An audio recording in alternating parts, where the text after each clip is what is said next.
Dewan, mungkin ada satu perwakilan dari kaula muda yang akan gantiin saya, Mbak Abi dan Om Rio. Silakan Mas Abi. Nih dari ini terakhir nih dari apa? The next generation, Pak. Oh iya, muda. Muda tahun 80. Mas Abi ya? Ya, pasti. Oke.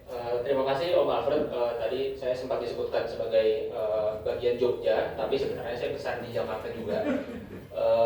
Dan mungkin saya bicara di sini juga sebagai warga sekitar dari Mongin Sidi, karena memang saya anak kebayoran, mungkin seperti itu. Sebelumnya selamat siang, assalamualaikum warahmatullahi wabarakatuh. Bapak-bapak semua, terima kasih Om Alfred persilakannya. Sebenarnya sudah cukup lengkap juga tadi ya, trio ini selalu saling melengkapi antara berjalan kaki, bersepeda maupun konteks keselamatan jalan. Mungkin saya hanya menambahkan hal-hal detail yang menurut saya perlu ditambahkan juga seperti itu ya. Pertama, tentunya ini mengingatkan kembali akan ini isu dasar dari segala hal, isu yang diurusi, tanda kutip diurusi oleh KPK seperti itu ya. Isu terkait pejalan kaki bisa banyak sekali, tapi paling dasar memang keselamatan dan keamanan. Begitu juga awal berdirinya KPK 2011 itu juga karena pejalan kaki berasa belum selamat dan aman. Begitu juga dengan latar belakang kejadian yang melatar belakangi hari pejalan kaki 13 tahun lalu, itu juga karena pejalan kaki sudah benar jalan di trotoar tapi masih tertabrak, masih belum selamat. Walaupun seiring 13 tahun ini juga berkembang gitu ya, jadi isu kemacetan, perkotaan secara luas, bisa jadi sampai isu lingkungan juga. Tapi ini menjadi mengingatkan kembali ini hal paling dasar. Kemudian secara rutin ini ya, KPK sudah ngisi materi kalau bersama di sub ini ngisi materi di pelajar pelopor DKI, dan kami selalu menyampaikan kepada para ini ya, peserta seleksi pelajar pelopor DKI Jakarta itu bahwa konteks keselamatan jalan itu untuk menciptakan lalu lintas angkutan jalan berkeselamatan itu setidaknya dua aspek. Satu, infrastrukturnya; dua, perilaku berkendaranya. Simpelnya tidak mungkin pejalan kaki disuruh nyebrang di zebra cross kalau tidak ada zebra crossnya. Tapi begitu juga tidak mungkin pejalan kaki merasa aman di trotoar ketika trotoarnya bagus tapi masih banyak pelanggaran-pelanggaran. Nah, itu harus saling berkelindan seperti itu ya, saling mendukung gitu dua-duanya. Nah, maka dari itu tadi sudah disampaikan juga oleh Om Alfred, sebenarnya kami koalisi sebagai jaringan nasional seperti itu, karena memang saya mengurusi yang di Jogja juga. Kalau kota lain tentu mereferensikan Jakarta sebagai yang revitalisasi trotoarnya sudah cukup konsisten seperti itu ya, dan dengan detail-detail yang cukup layak seperti itu ya, konsisten. Tapi tentunya kalau ditanya di Jakartanya masih apa yang kurang, ya PR selanjutnya itu tadi sudah bagian infrastruktur, kemudian bagaimana yang menciptakan perilaku berkendara yang berkesadaran itu sebagai penunjang. Ya, kalau ada trotoar maka yang dibuat nyaman dan aman adalah si pejalan kaki itu. Jadi sudah menjadi ini juga ya, narasi rutin juga bagi kita KPK ya, penegakan hukum jangan musiman kalau memang ditanya ini, karena memang ya ini kayak mencuat naik turun begitu ya, tergantung lagi siapa yang viralkan, di Mongin Sidi kayak mungkin di Kemang kayak mungkin di tempat-tempat lainnya, bahkan di Dukuh Atas dan Blok M sebagai kawasan-kawasan yang cukup menjadi tempat transit, itu pun trotoarnya masih ada parkir-parkir liar di trotoar seperti itu. Kemudian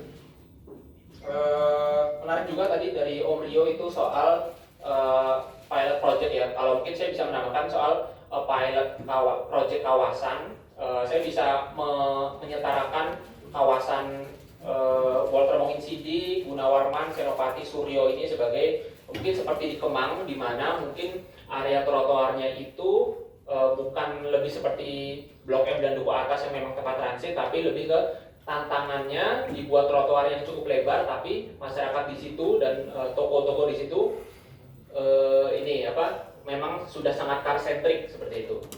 Dan kebetulan dulu saya ingat sekali tahun 2022 bulan Maret itu sebenarnya saya senang sekali begitu ya, menjelang dibangunnya trotoar di Monginsidi Senopati Suryo ini, Gunawarman, itu ada forum ini ya, sosialisasi bahkan kepada toko-toko ya, apa namanya, resto-resto itu, termasuk kami dari Koalisi Pejalan Kaki juga dapat, dan waktu itu bahasanya dengan warga sekitar juga. Jadi ketika itu saya hadir di Zoom sebagai warga sekitar juga, tapi menyampaikan sebagai Koalisi Pejalan Kaki juga. Ketika itu banyak resto-resto yang memang protes gitu, wah kami bagaimana ruang parkirnya seperti itu. Dan tentunya yang menjadi pemahaman bersama di forum itu tentunya utamanya dari Disub gitu ya. Tantangannya ketika merevitalisasi trotoar di area itu yang memang biasanya buat parkir, ya berarti solusi win-winnya memang dicarikan ruang parkir yang relevan gitu ya, yang relevan dengan ya tidak itu dengan apa konsekuensi tidak boleh di trotoar itu. Walaupun ketika itu saya sebagai Koalisi Pejalan Kaki tentunya menyampaikan satu, kalau orang tidak mau berjalan kaki karena memang apa namanya, fasilitasnya kurang. Dalam hal itu sebelum direvitalisasi memang jalan Monginsidi itu setelah pembangunan atas itu apa namanya, Transjakarta Koridor 13 itu kan belum dibangun lagi trotoarnya hingga 2022 karena memang dipotong trotoarnya. Kalau memang orang tidak mau berjalan kaki karena fasilitasnya kurang, maka itu memang porsi pemerintah untuk memberikan fasilitas yang nyaman. Tapi jika sudah diberikan fasilitas yang cukup layak tetapi masih car-centric, ketika itu saya sampaikan ya tentunya kepada resto dan mungkin warga sekitar yang biasanya bermobil juga, bisa jadi ada masalah di andanya juga karena sudah ada fasilitas yang memadai tapi tetap tidak mau berjalan kaki. Dan saya katakan juga secara pribadi gitu ya kepada salah satu kedai kopi yang memang saya favorit di area Cikanjang ketika itu. Mobil kopi? Bukan, kita tidak saya sebut lah. Ada bukan tapi bukan. Saya itu. Oh iya. Karena memang saya di Gunawarman belakang gitu ya. Kalau naik kendaraan tentunya putar kan, Gunawarman, Senopati Suryo, Monginsidi. Maka sebenarnya strategis banget bagi saya untuk jalan kaki karena yaitu satu arah Monginsidi ya. Kalau jalan kaki kan tidak perlu satu arah seperti itu. Ya saya bilang lah, wahai kopi ini gitu, ya Anda sih tidak akan kehilangan saya sebagai pelanggan, karena mereka kan narasinya takut kehilangan pelanggan karena tidak boleh parkir sehingga berkurang gitu ya. Karena ya saya biasanya juga jalan kaki dan harapannya sebenarnya dengan adanya trotoar, revitalisasi trotoar itu sebenarnya lebih banyak berjalan kaki walaupun tantangannya banyak sekali seperti itu. Nah ketika itu sih ada yang mengusul soal dibikin area parkir di bekas SD Blok N itu dan sekarang sudah ada. Memang sudah ada seperti itu ya.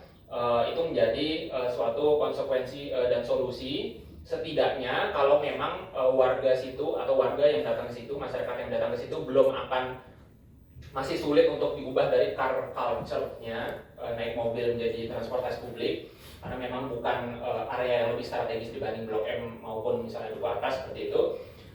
Ya setidaknya mau jalanlah beberapa ratus meter dari SD Blok M itu yang sekarang jadi lahan parkir komunal itu di Jalan Senopati Suryo.